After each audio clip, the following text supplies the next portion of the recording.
മധുരമ്പാടി ശ്രീ മുത്തപ്പൻ മടപ്പുര പ്രതിഷ്ഠാദിന തിരുവപ്പന വെള്ളാട്ട മഹോത്സവത്തിന് തുടക്കമായി. കലവറ നിറയ്ക്കൽ ഘോഷയാത്ര ഭക്തിയുടെ നിറവിൽ നടന്നു. മധുരമ്പാടി ശ്രീ മുത്തപ്പൻ മടപ്പുര പ്രതിഷ്ഠാദിന തിരുവപ്പന വെള്ളാട്ട മഹോത്സവത്തിന് ഭക്തിസാന്ദ്രമായ അന്തരീക്ഷത്തിൽ തുടക്കമായി. കലവറ നിറയ്ക്കൽ ഘോഷയാത്ര നടന്നു. വിഷ്ണുമംഗലം വിഷ്ണു ക്ഷേത്ര പരിസരത്ത് നിന്നുമാണ് കലവറ നിറയ്ക്കൽ ഘോഷയാത്ര പുറപ്പെട്ടത്.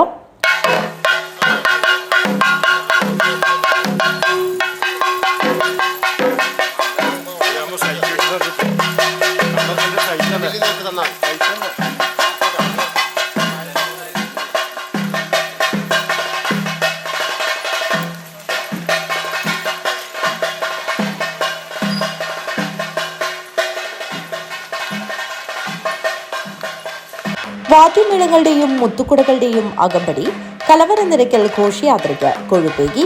നിരവധി ഭക്തജനങ്ങളാണ് കലവറ നിറയ്ക്കൽ ഘോഷയാത്രയിൽ പങ്കാളികളായത്. News bureau, Kanhangad.